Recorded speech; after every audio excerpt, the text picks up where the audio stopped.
Good morning সবাইকে। আশা করি সবাই খুব ভালো আছেন। তো আমি সকাল সকাল রেডি হয়ে বেরিয়ে পড়েছি, একটু বাইরে বেরোবো।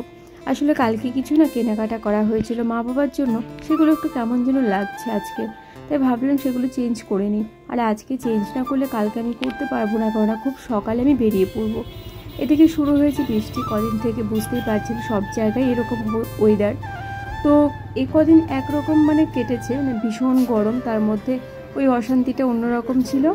এখন আবার এত বৃষ্টি হচ্ছে যে এই অশান্তিটা আবার আরেক রকম হয়ে দাঁড়িয়েছে। তাছাড়া দেখবেন জলকাদা বৃষ্টির মধ্যে না রাস্তাঘাটে বেরোতে একটু কমই ভালো লাগে, তবুও কিছু করার নেই, আমাকে বেরোতেই হলো বাধ্য হয়ে। তো যাই হোক, এগুলো মোটামুটি কাজ হয়ে গেছে। আবার মায়ের একটা শাড়িও চেঞ্জ করার ছিল, সেটাকেও করলাম।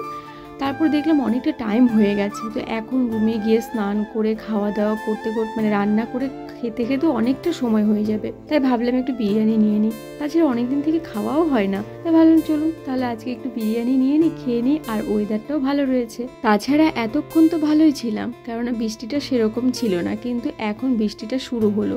কিন্তু আমি তো ভাবছি এই বৃষ্টি মাথায় করে আমি কিভাবে রুমে পৌঁছবো। এদিকে আমার বিরিয়ানি নেওয়া হয়ে গেছে, এটাও তো ঠান্ডা হয়ে যাবে, তাই সেই বৃষ্টির মধ্যে ছুটতে ছুটতে রুমে চলে এলাম। তবে জানেন তো, এবছরের বৃষ্টিতে এই প্রথম আমি ভিজলাম। তো যাই হোক, তাড়াতাড়ি স্নানটা সেরে নিই, নইলে ঠান্ডা লেগে যাবে। তারপর তো রয়েছে আমার গরম গরম বিরিয়ানি। আর এই যে দেখুন কি তুমুলভাবে বৃষ্টিটা পড়ছে, আমার ছাতাও মানতে চাইছিল না। বেশ কষ্ট করে কিন্তু রুমে ফিরেছি। তারপরে তো স্নান টান করে এসে খাবারটা নিয়ে বসলাম। তবে বিরিয়ানিটা ঠান্ডা হয়ে যায়নি, গরমই ছিল। আর এখানকার এই বিরিয়ানিটা আমি আজকে প্রথম খেলাম, আগে কখনো খাইনি। তবে আমার মনে হলো দোকানটাও নতুনই করেছে।